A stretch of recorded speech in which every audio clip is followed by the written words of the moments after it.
¿Alguna vez os habéis parado a pensar por qué una simple canción os puede lanzar de cabeza un recuerdo de la infancia? ¿O cómo es posible que el cerebro aprenda a montar en bici y pasen los años que pasen, nunca se le olvide? Fijaos, estas no son preguntas cualquiera, apuntan directamente al corazón de lo que nos hace ser quienes somos, nuestra increíble capacidad para aprender.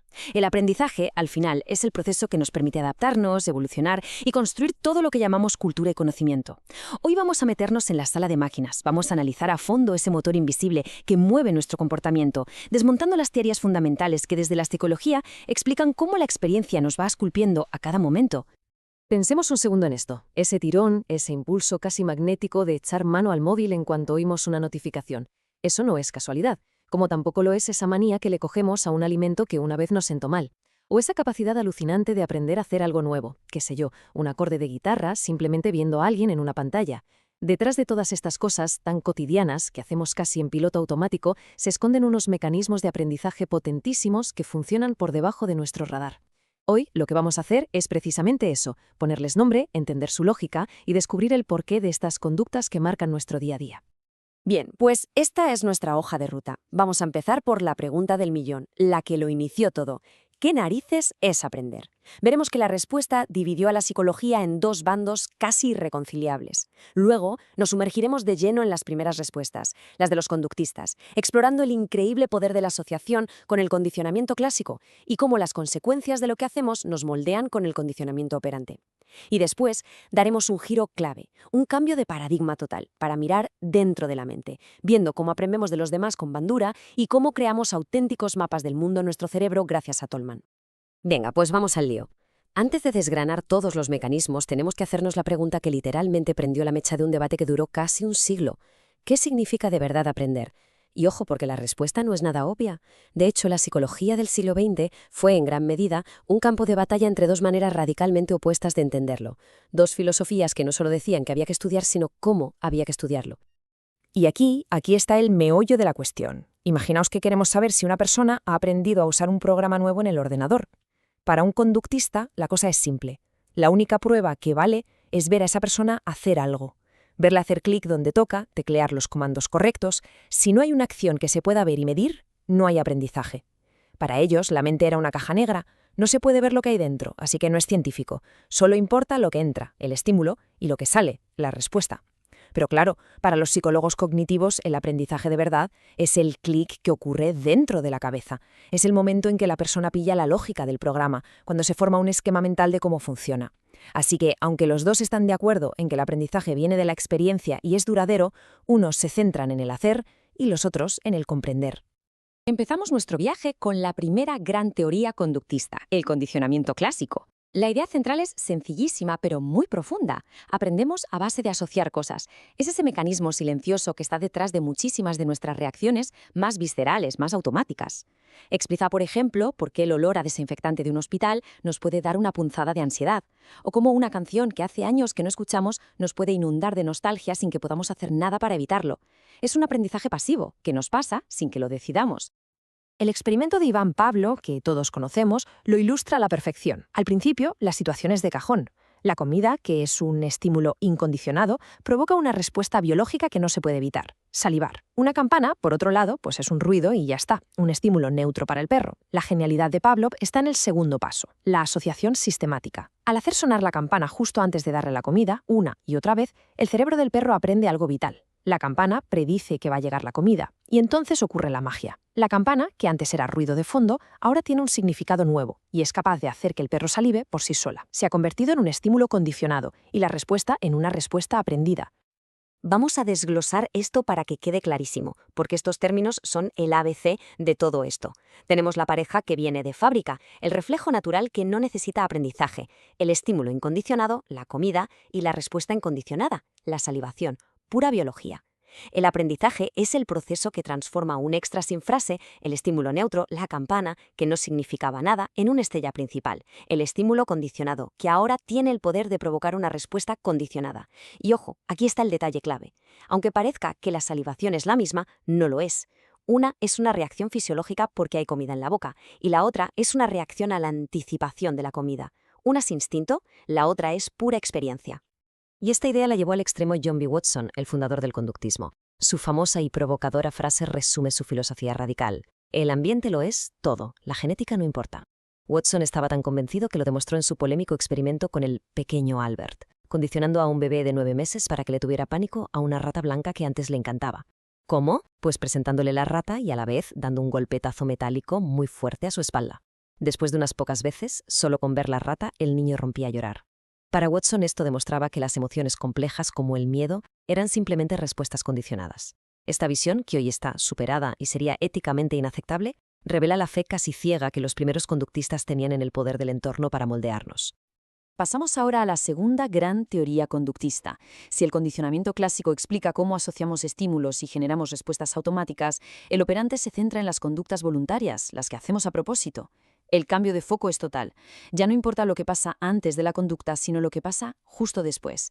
Aquí, el individuo ya no es un sujeto pasivo al que le pasan las cosas, sino un agente activo que opera, que actúa en su entorno para conseguir algo.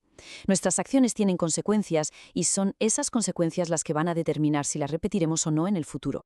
Y en el corazón de esta teoría está la ley del efecto de Edward Thorndike, una idea de una simpleza aplastante. Las conductas que van seguidas de algo bueno se fortalecen, las que van seguidas de algo malo se debilitan. Fin. Thorndike lo vio clarísimo con sus gatos en las cajas problema. Al principio, el gato, encerrado, hacía de todo a lo loco: maullar, arañar, morder los barrotes, puro ensayo y error. Pero en el momento en que, por casualidad, le daba la palanca correcta y la puerta se abría, ¡eureka! La libertad y la comida que le esperaban fuera eran una recompensa tan potente que en los siguientes intentos el gato tardaba cada vez menos en ir directo a la palanca. La conducta que funcionaba quedaba grabada, seleccionada por su consecuencia positiva. Bien, B.F. Skinner cogió esta idea de Thorndike y la convirtió en esta matriz, que es una herramienta brutal para entender el comportamiento. Vamos a analizarla con calma porque es la clave. Primero, la fila de arriba, el refuerzo. Su único objetivo es que una conducta aumente, que se repita más. Ahora, la fila de abajo, el castigo. Su objetivo es el contrario, que una conducta disminuya o desaparezca. Y ahora, las columnas. Y aquí, máxima atención.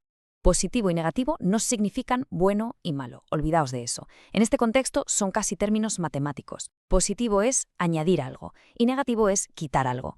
Combinemos. Refuerzo positivo. Te doy algo bueno para que repitas la conducta. Por ejemplo, elogiar a un estudiante por un buen trabajo. Castigo positivo. Te doy algo malo para que no repitas la conducta, una multa de tráfico.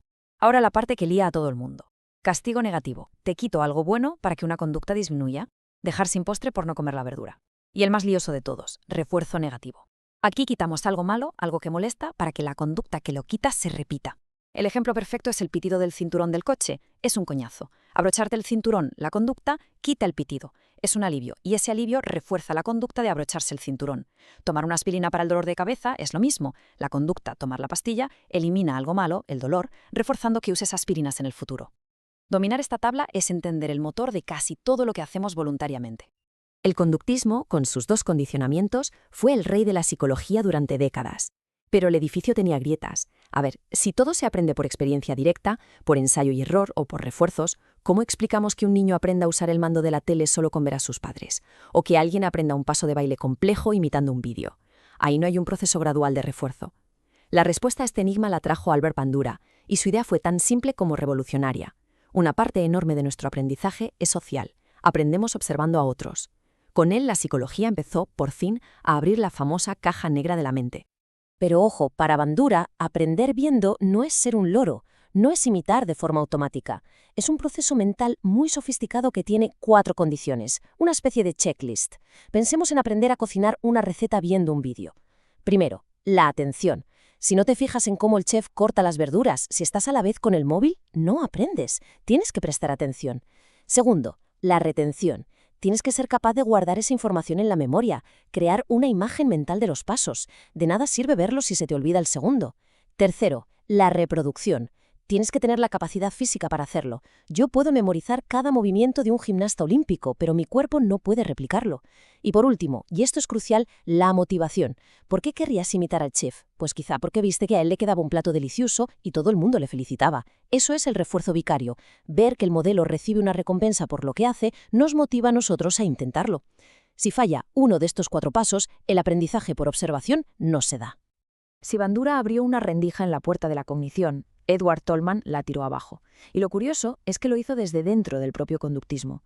Trabajando con ratas en laberintos, que era el pan de cada día de los conductistas, Tolman demostró de forma aplastante que aprender no es solo encadenar respuestas, sino construir representaciones mentales, mapas, expectativas sobre cómo funciona el mundo. El debate se puede resumir así. Imagina que aprendes una ruta nueva por una ciudad.